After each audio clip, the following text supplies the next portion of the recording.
जैसे ही जनाजे की नमाज पढ़ने के बाद मौलाना साहब कहते हैं कि इजाज़त है, तो कितनी दफ़ा कहते हैं कि इजाज़त है, तो पीछे से कोई आवाज़ नहीं आती। और आवाज़ आनी थी तो किसी के घर के वारिस की, जो उसका कोई वारिस था, लेकिन वहाँ पर घर का कोई आदमी नहीं होता है। और वे उनके बेटे का थोड़ी देर इंतज़ार करते हैं, लेकिन उनका बेटा नहीं आता है।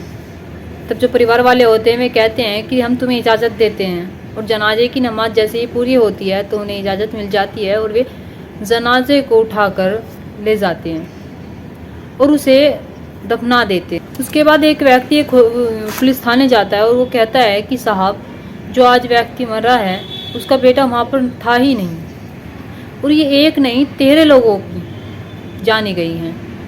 जो पुलिस वाले होते हैं वे भी जानकर दंग रह जाते हैं कि 13 लोग। और पुलिस के साथ साथ पाकिस्तान पूरा मुल्क ये सोचने पर मजबूर हो जाता है कि आखिर 13 लोगों की जान किसने ली।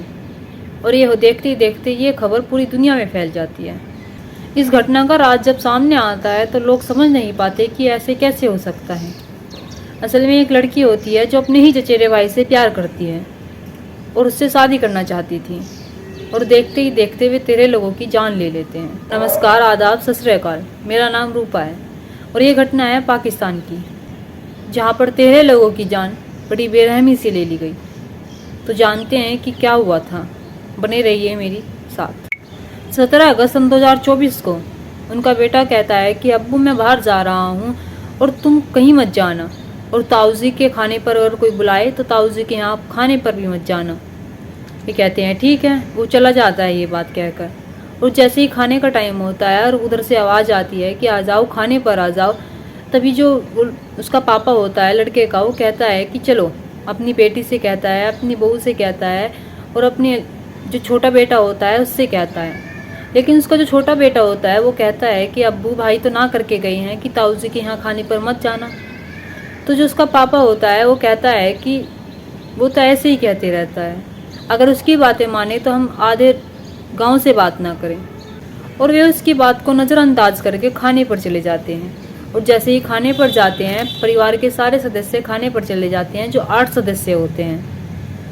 और वे खाने पर जैसे ही बैठते हैं तो उनके लिए खाना आता है और अच्छी अच्छी चीज़ें होती हैं। और जो खाना लाने वाली होती है वो उस घर की बेटी होती है, जो सबको खाना खिलाती है। मगर खाना खाने के बाद सबको उल्टियाँ होने लगती है। किसी को उल्टियाँ होने लगती हैं, किसी का दम घुटने लगता है, तो कोई ज़मीन पर यूं ही गिर जाता है। और जब गांव वालों को ये बात पता चलती है तो वे हैरान रह जाते हैं कि 13 के 13 लोग अभी तो कुछ समय पहले ठीक थे, तो उन्हें अचानक से क्या हुआ।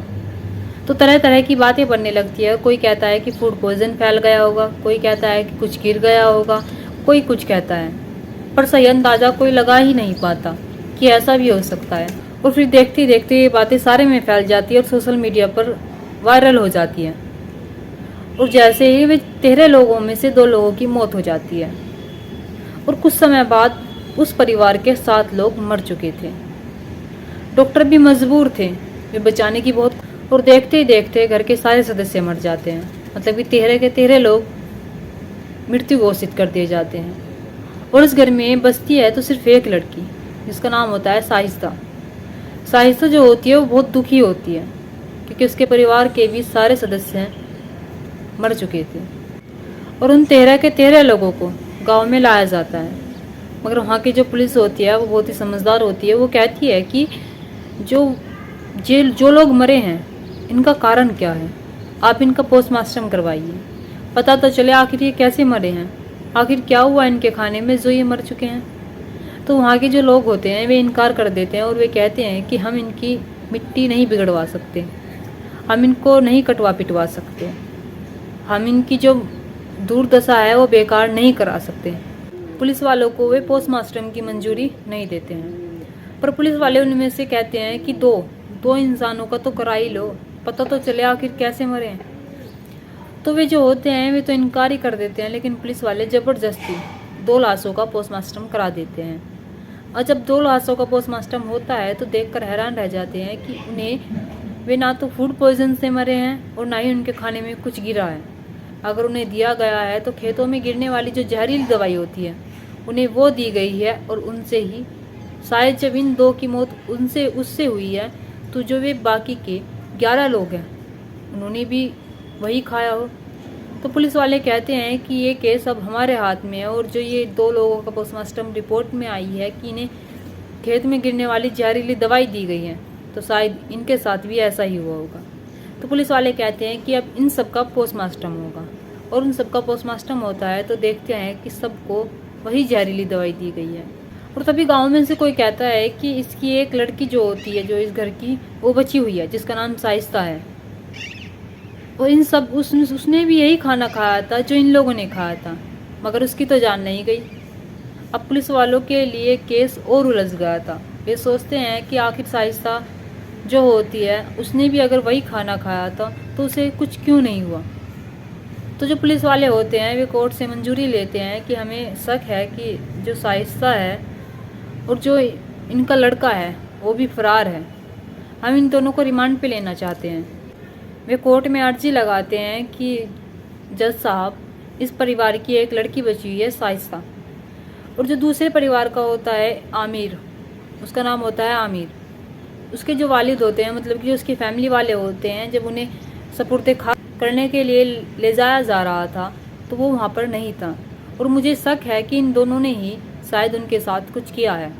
तो वे कोर्ट से मंजूरी प्राप्त करते हैं। हालांकि कोर्ट उन्हें ये तो नहीं कहता कि आप उन्हें 3rd डिग्री दे, कोर्ट कहता है कि उनसे आप प्यार से पूछें क्योंकि उन्होंने अपने 13 सदस्य को खोया है, और कोर्ट उन्हें 4 दिन तक रिमांड पर रखने की इजाज़त दे देता है।